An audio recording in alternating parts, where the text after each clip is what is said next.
मेरी जिंदगी की सबसे बड़ी ख्वाहिश। बाल पॉइंट होंठों में दबाए वो सोच में पड़ गई, फिर एक लंबा सांस लेते हुए बेबसी से मुस्कुराई। बहुत मुश्किल है इस सवाल का जवाब देना। क्यों मुश्किल है? जवेरिया ने इससे पूछा। क्योंकि मेरी बहुत सारी ख्वाहिशात हैं और हर ख्वाहिश ही मेरे लिए बहुत अहम है। उसने सर झटकुते हुए कहा। वो दोनों ऑडिटोरियम के अकबी हिस्से में दीवार के साथ जमीन पर टेक लगाए बैठी थीं। एफएससी क्लासेस में आज इनका 8वां दिन था और इस वक्त वो दोनों अपने फ्री पीरियड में ऑडिटोरियम के अकबी हिस्से में आकर बैठ गई थी। नमकीन मूंगफली के दानों को एक एक करके खाते हुए जवेरिया ने इससे पूछा, तुम्हारी जिंदगी की सबसे बड़ी ख्वाहिश क्या है इमामा? इमामा ने कदरे हैरांगी से इसे देखा और सोच में पड़ गई। पहले तुम बताओ तुम्हारी जिंदगी की सबसे बड़ी ख्वाहिश क्या है? इमामा ने जवाब देने की बजाय उल्टा सवाल कर दिया। पहले मैंने पूछा है, तुम्हें पहले जवाब देना चाहिए। जवेरिया ने गर्दन हिलाई। अच्छा ठीक है, मुझे और सोचने दो। इमामा ने फौरन हार मानते हुए कहा, मेरी जिंदगी की सबसे बड़ी ख्वाहिश। वो बड़बड़ाई।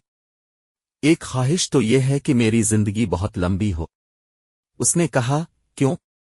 जवेरिया हंसी। बस 50-60 साल की जिंदगी मुझे बड़ी छोटी लगती है।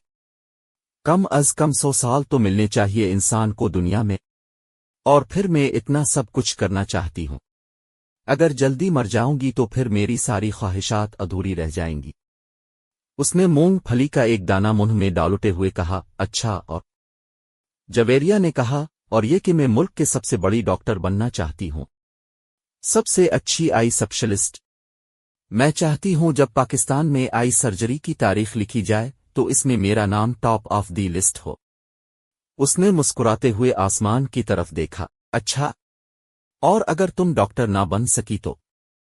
जवेरिया ने कहा, आखिर ये मेरिट और किस्मत की बात है, ऐसा मुमकिन ही नहीं। मैं इतनी मेहनत कर रही हूं कि मेरिट पर हर सूरत आऊंगी। फिर मेरे वालिदैन के पास इतना पैसा है कि मैं अगर यहां किसी मेडिकल कॉलेज में न जा सकी तो वो मुझे बैरून मुल्क भिजवा देंगे। फिर भी अगर ऐसा हुआ कि तुम डॉक्टर ना बन सको तो? हो ही नहीं सकता। ये मेरी जिंदगी की सबसे बड़ी ख्वाहिश है। मैं इस प्रोफेशन के लिए सब कुछ छोड़ सकती हूं। ये मेरा ख्वाब है और ख्वाबों को भला कैसे छोड़ा जा सकता है? इम्पॉसिबल। इमामा ने कतई अंदाज में सर हिलाते हुए हथेली पर रखे हुए दानों में से एक और दाना उठाकर मुंह में डाला। जिंदगी में कुछ भी नामुमकिन नहीं होता। कुछ भी हो सकता है। फर्ज करो कि तुम डॉक्टर नहीं बन पाती तो फिर तुम क्या करोगी? कैसे रिएक्ट करोगी? इमामा अब सोच में पड़ गई। पहले तो मैं बहुत रोऊंगी, बहुत ही ज्यादा, कई दिन, और फिर मैं मर जाऊंगी। जवेरिया बे-इख्तियार हंसी।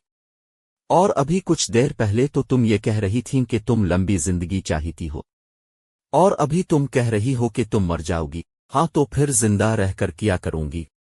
सारे प्लान्स ही मेरे मेडिकल के हवाले से हैं, और ये चीज जिंदगी से निकल गई तो फिर बाकी रहेगा क्या? यानी तुम्हारी एक बड़ी ख्वाहिश दूसरी बड़ी ख्वाहिश को खत्म कर देगी। तुम यही समझ लो।